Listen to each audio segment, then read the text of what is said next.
It was a busy day at the Blue Mountain Quarry. Rusty shunted trucks of slate. Owen lifted equipment up and down the rocky walls. The narrow-gauge quarry engines were smaller and lighter than the other engines. They had special tracks. Paxton, a visiting diesel, was impressed by how hard they all worked.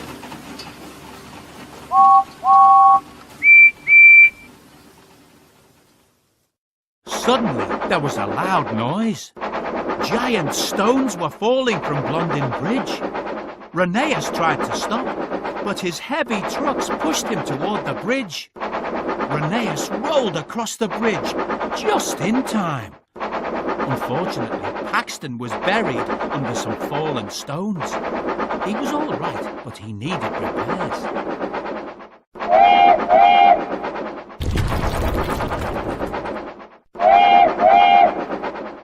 Thomas went to the quarry to work in Paxton's place. "I like working with my narrow-gauge friends," he whistled. Suddenly, a small green engine darted out of a tunnel. "Hello," peeped Thomas.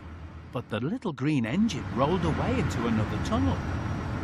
Thomas asked Skarloey about the green engine. "His name is Luke. He hides here because he did something very bad." Thomas promised to keep the secret locked in his funnel.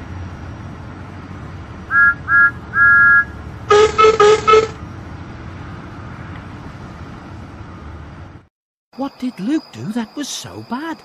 Thomas wondered aloud later that night. "Don't worry, Luke, I'll find a way to help you." But Thomas wasn't really alone. Someone was listening. The next morning, as Thomas chuffed to work, Luke emerged from a tunnel. "Hi, Thomas," Luke said. "I'm sorry I hid from you. Will you be my friend?" "I'd like that," replied Thomas.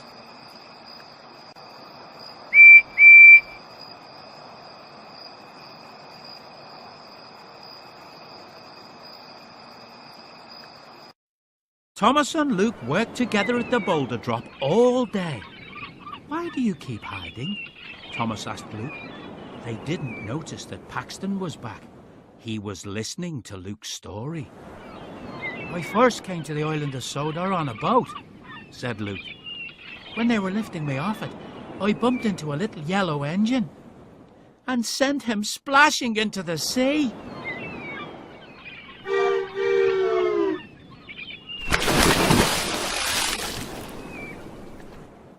Paxton couldn't believe what he had heard.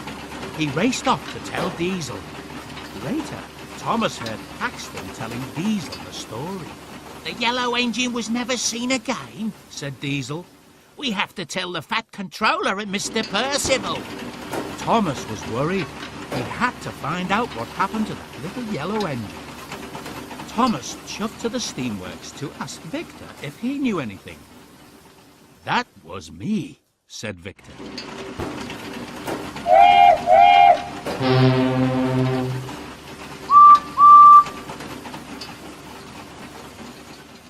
Victor's story about his trip to the island of Sodor was the same as Luke's, except for one important detail.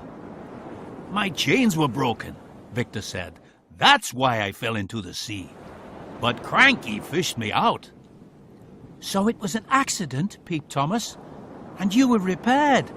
"Yes," replied Victor. "I chose to be painted a new color, red." "I'm glad I found you," Thomas said.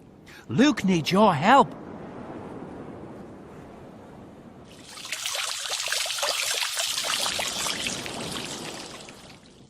Diesel tracked down Luke at the quarry. Luke rolled up the narrow gauge tracks to get away. Diesel couldn't follow. "You can't hide," shouted Diesel. "The Fat Controller is going to kick you off Sodor. Thomas can't save you now." "Yes, I can," peeped Thomas.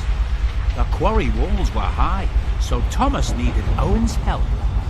Thomas was heavy, but Owen lifted him all the way to the top.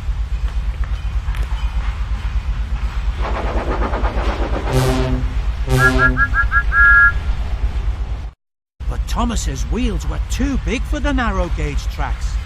They skidded off the rails, and Thomas rolled toward a cliff. Just then, Luke came round a bend. "Watch out, Thomas!" cried Diesel. "He's going to push you off, just like he did to that yellow engine." "Don't worry, Thomas," said Luke. "I'll get you back to Owen."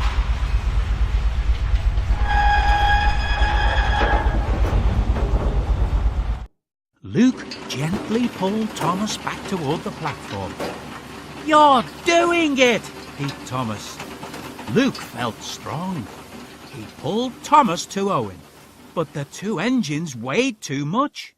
The platform began to drop straight down. Owen worked his hardest. Gears whined, sparks flew. He stopped the platform before it hit the ground. Thomas and Luke were safe.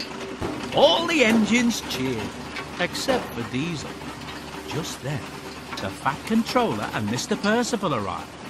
They were confused and angry.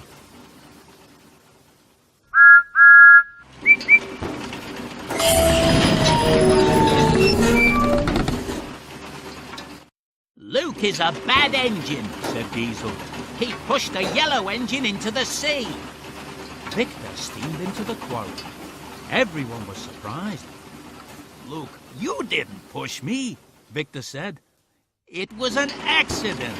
I was repaired and painted red." For the first time in a long, long time, Luke was truly happy. The Fat Controller was upset with Diesel. "You didn't find out the whole story," he said.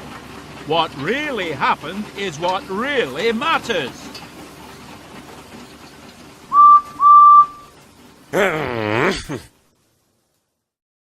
"Well done, Thomas," said the Fat Controller.